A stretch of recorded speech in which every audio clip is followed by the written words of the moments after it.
আজকে আমি বানাবো রসমালাই। রসমালাইয়ের জন্য একটা ডিম, তারপর দুধ নিয়েছি আমি প্রায় 300 গ্রামের মতন গুঁড়ো দুধ। তারপর এখানে আমি ময়দা নিয়েছি 1 চামচ। এবার এটাকে ভালোভাবে মেখে নিচ্ছি।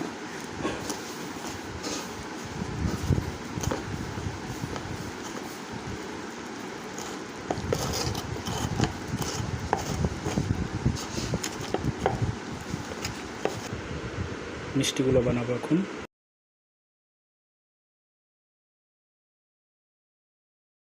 রসমালাইয়ের জন্য দুধ গরম দিয়ে দিছি অলরেডি।